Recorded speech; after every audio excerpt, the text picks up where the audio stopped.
Hello, my dear students. Tamil Nadu published NEET practice question paper code TNPCB 02. இந்த question paperல question number 16ல இருந்து 30 வரைக்கும் chemistry questions. இதை வந்து 5 questions separate videosல நம்ம discuss பண்ணிட்டு வரோம்.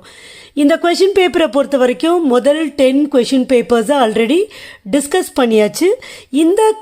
இந்த வீடியோவை பொறுத்த வரைக்கும் question number 26ல இருந்து 30 வரைக்கும் டிஸ்கஸ் பண்ண போறோம்.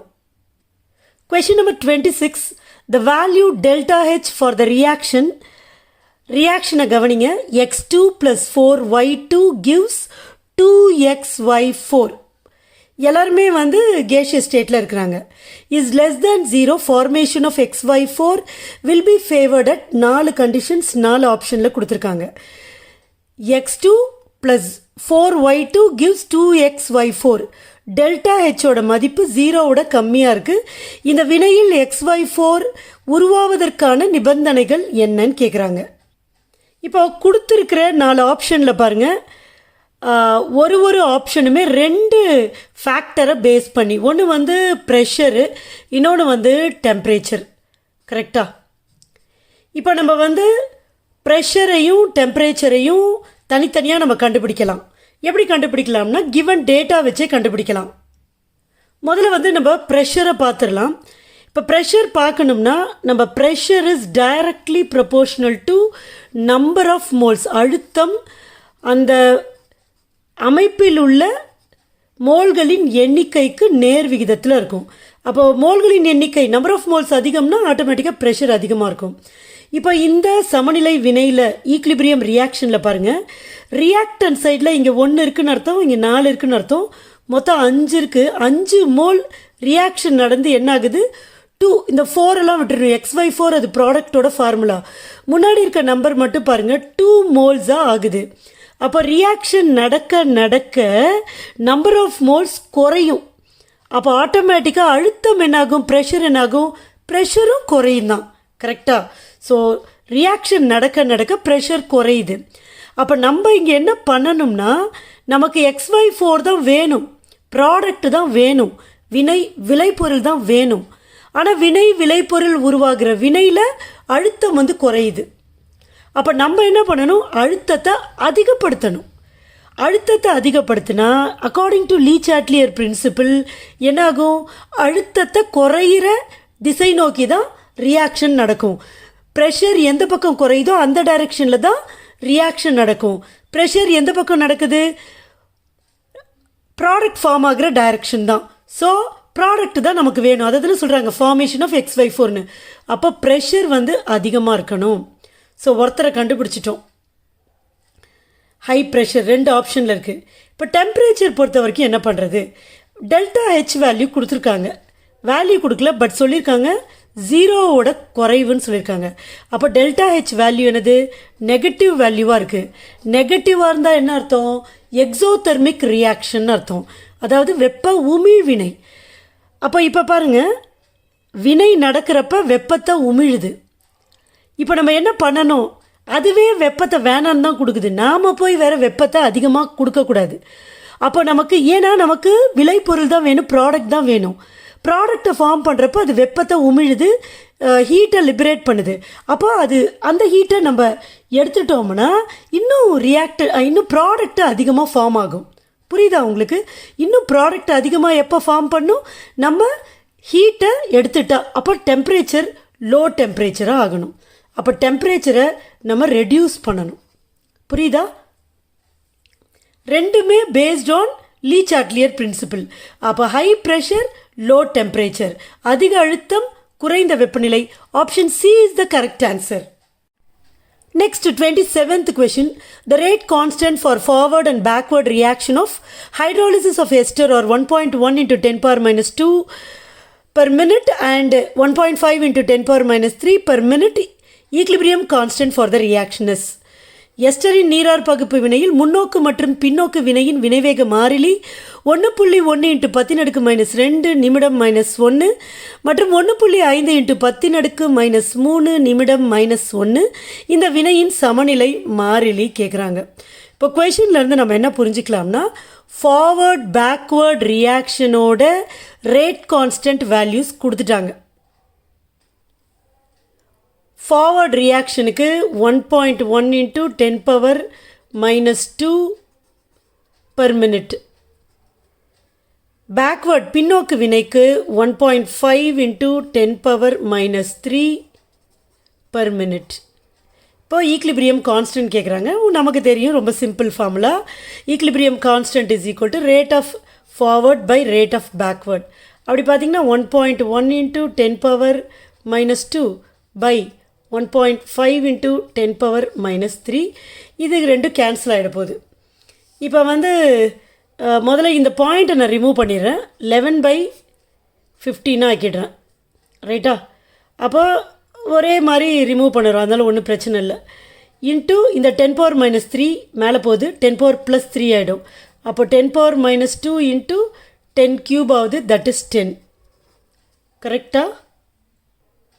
இப்போ 11/15க்கு நம்ம கண்டுபிடிக்கணும். 11 நான் உள்ளே போட்டுடுறேன், 15 வெளியில் போட்டுடுறேன், போகாது 0 பாயிண்ட் சேர்க்குறேன். இப்போ 11 வந்து 6 டைம்ஸ் 90, 7 டைம்ஸ் 7 5s are 35, மீதி 3, 7 1s are 7 + 3 10, மிச்சம் 5 50. 15 வந்து 3 டைம்ஸ் போகும், 45. சப்ட்ராக்ட் பண்ணுறீங்க, 5 மறுபடியும் 0, மறுபடியும் 3 டைம்ஸ். ஸோ 3 3 3 போயிட்டே இருக்கும். ஸோ 0.733 வருது. இங்கே பாருங்கள், இன்ட்டு ஒரு 10 இருக்குது இல்லையா? 10 இருக்குது. ஸோ 7.33 வரும். So option D is the correct answer. Okay. Question number 28. For a reversible reaction, if the concentration of the reactants are doubled, the equilibrium constant will be. இப்போ கான்சன்ட்ரேஷனை, அதாவது வினைப்படு பொருளோட செறிவுகளை ரெண்டு மடங்கு ஆக்குறப்ப சமநிலை மாறிலி என்ன ஆகுன்னு கேட்குறாங்க. அப்போ நம்ம என்ன பார்க்கணும்னா, கான்சன்ட்ரேஷனுக்கும் ஈக்லிபிரியம் கான்ஸ்டன்ட்டுக்கும் என்ன தொடர்புன்னு பார்க்கணும். சரியா? ஆனால் equilibrium constant is independent of concentration. கான்சன்ட்ரேஷனை பொறுத்து ஈக்லிபிரியம் கான்ஸ்டன்ட் மாறவே போகிறது கிடையாது. அப்போ ஆன்சர் வந்து த சேம் தான். தமிழில் பாருங்கள், ஒரு மீள் வினையில் வினைப்படு பொருளின் செறிவு 2 மடங்காகும்போது சமநிலை மாறிலியின் மதிப்பு, சமநிலை மாறிலி வினைப்படு பொருளோட செறிவை பொறுத்து அமையாது, அதனால் எந்த மாற்றமும் இருக்காது. அதுதான் ஆன்சர். அடுத்த கொஷின் பாருங்கள், 29th question. In which of the following equilibrium KC and KP are not equal? இப்போ நீங்கள் புரிஞ்சுக்கணும், KCயும் KPயும் ஈக்குவலாக இருக்கணும்னா நமக்கு இந்த ரிலேஷன்ஷிப் போவோம். KP is equal to KC into RT⁻∆NG. கரெக்டா? இதில் இந்த ∆NGனா ப்ராடக்ட்டு, அது எல்லாருமே கேஸாக இருக்கணும். ப்ராடக்டோட நம்பர் ஆஃப் மோல்ஸை ரியாக்டண்ட்டோட நம்பர் ஆஃப் மோல்ஸில் சப்ட்ராக்ட் பண்ணணும். இப்போ இது பவர், இந்த RTக்கு பவர் 0 வருதுன்னு வச்சுக்கோங்க, இது வந்து 1 ஆகிடும். கரெக்டாக? அப்போ KP வந்து KCக்கு ஈக்குவலாக ஆகிடும். ஸோ இப்போ நம்ம கொடுத்துருக்க ஈக்குவேஷனில் ∆NG கண்டுபிடிக்கணும். யாருக்கு 0 வருதோ அந்த ரியாக்ஷனுக்கு KPக்கு KC ஈக்குவலாக இருக்கும். யாருக்கு 0 வரலையோ அங்கே தான் வந்து என்னது, KP KC நாட் ஈக்குவல். அப்போ இதில் யாருக்கு 0 வரலைன்னு பார்க்கணும். அப்படி பார்த்தோம்னா பாருங்கள், இங்கே 2 இருக்குது, இங்கே 1, இங்கே 1. அப்போ 2 - 2 = 0. ஸோ இது கிடையாது. இங்கே பார்த்தீங்கன்னா இங்கே 1 இருக்குது, இங்கே 1 இருக்குது. ஸோ 1 + 1 2. கரெக்டாக? இங்கேயும் 1 + 1 2 = 0 இல்லையா? ஸோ இதுவுமே 2 - 2 = 0. அப்போ KP will be equal to KC. So இதுவுமே கிடையாது. அடுத்தது இதில் பாருங்கள், இங்கே 2 இருக்குது. முதல்ல ப்ராடக்டில் இருந்தால் போகணும். இங்கே கூட நம்ம ஃபஸ்ட்டு இது 2 மோல்ஸ் இருக்குது, இங்கே 2 மோல், 2 - 2. இங்கே 2 மோல்ஸ் இருக்குது, இங்கேயும் 1 + 1 2. அப்போ 2 - 2 = 0. So KP is equal to KC. இப்போ இதில் பார்க்குறப்ப இது வந்து சாலிடு, ஸோ இதை விட்டுடலாம். இப்போ இங்கே வந்து ப்ராடக்ட் சைடில் 2 இருக்குது, இங்கே வந்து 1 இருக்குது. ஸோ 2 - 1 = 1. அப்போ இங்கே வந்து என்ன ஆகும், KP is equal to KC into RT⁻1 அப்படின்னு வரும். அப்போ KP is not equal to KC. So fourth மட்டும்தான் இங்கே கேட்டிருக்க கொஷின் படி கரெக்டான ஆன்சர். சரியா? பட் ஆப்ஷன்ஸ் பாருங்கள், 4 மட்டும் எந்த ஆப்ஷன்லையுமே இல்லை. A12 இருக்குது, இது தப்பு. பியில் 2 கிடையாது. 4 கரெக்டு தான், ஆனால் 2 கிடையாது, கூட சேர்த்து கொடுத்துருக்காங்க. ஸோ இதுவும் கிடையாது. இங்கே வந்து 4 கரெக்டு தான், ஆனால் 1ஐயும் 3ஐயும் சேர்த்து கொடுத்துருக்காங்க. அதனால் இதை சொல்ல முடியாது. அப்போ ஆப்ஷன் டி நன்னு தான் கரெக்டான ஆன்சர். அடுத்தது இந்த வீடியோவோட கடைசி question. If alpha is the fraction of HI dissociated at equilibrium இந்த ரியாக்ஷன், ஒரு ரியாக்ஷன் கொடுத்துட்டாங்க. 2HI gives H2 plus I2 starting with 2 moles of HI, then the total number of moles of reactants and products at equilibrium. அதாவது 2HI gives H2 plus I2 சமநிலை வினை கொடுத்தாச்சு. ஹெச்ஐயோட சிதைவடைதல் பின்னம் alpha, தொடக்க செறிவு 2 மோல் அப்படின்னு இருந்தால் சமநிலையில் மொத்தமாக வினைப்படு பொருள், வினை விளைபொருள், இதோட மோல்களோட எண்ணிக்கை கேட்குறாங்க.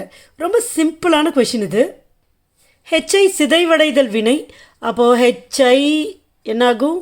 H2 ஆகும், I2 ஆகும். ஸோ 3 எழுதிடுறோம். ஆரம்பத்தில் எத்தனை மோல் இருந்துச்சு? 2 மோல் அவங்களே கொடுத்துருக்காங்க, 2 moles of HI. ஸோ அதனால் இது 2 மோல் ஆரம்பத்தில், இது 2 கிடையாது. அப்புறம் கொஞ்ச நேரம் கழித்து வினை நடக்குது. எவ்வளோ வினை புரியுது அப்படின்னு தெரியாது. நம்ம வந்து எவ்வளோ வினை புரியுது அப்படிங்கிறத ஆல்ஃபான்னு வச்சுக்கோங்க, சிதைவடைதல் பின்னம். அப்போ இது ஆல்ஃபா மோல் சிதைவடையுது. சிதைவடைகிறது வினை படுபொருள் மட்டும்தான், ரியாக்டன் மட்டும்தான் டிசோசியேட் ஆகும். சரியா? அதனால் இது மட்டும் ஆல்ஃபா போடுறோம். அப்போ இதுவும் டேஷ் தான். இப்போ தான் நமக்கு ஈக்குவேஷனோட தேவை இருக்குது. அதாவது H2 plus I2 ஃபார்ம் ஆகும், 2HI டீகம்போஸ் ஆகும்.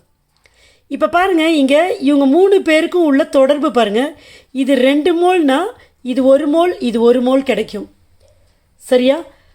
இது இப்போ எவ்வளோ உண்டாயிருக்காங்க? அதாவது சமநிலையில் ஈக்லிபிரியமில் எவ்வளோ மோல்ஸ், நம்பர் ஆஃப் மோல்ஸ் இப்போ கேல்குலேட் பண்ண போகிறோம் ஈக்லிபிரியமில். இப்போ ஈக்லிபிரியம் அட்டைன் பண்ணிடுச்சு. இது கண்டிப்பாக 2 மைனஸ் ஆல்ஃபா இருக்கும், அதில் ஒரு பிரச்சனை இல்லை. ஆனால் இவங்க 2 பேரும் எவ்வளோ உண்டாயிருப்பாங்கன்னா நம்ம ஈக்குவேஷனுக்கு கண்டிப்பாக போயாகணும். ஈக்குவேஷன் என்ன சொல்லுது? 2 மோல் டிசோசியேட் ஆகி டீகம்போஸ் ஆகி 1 மோல் ஹைட்ரஜனையும் 1 மோல் I2வையும் தருது அப்படின்றத ஈக்குவேஷன் சொல்லுது. இப்போ நம்ம இங்கே ஆல்ஃபா மோல்ஸ் டீகம்போஸ் ஆகுது. சரியா? டிசோசியேட் சொல்லக்கூடாது, டீகம்போஸ் ஆகுது. சரியா? இது 2ல் 1 எவ்வளவு? பாதி. ஸோ 2 இருந்துச்சுன்னா இது 1, இது 1. அப்போ ஆல்ஃபா இருந்துச்சுன்னா இது அதில் பாதி, ஆல்ஃபா பை 2, ஆல்ஃபா பை 2.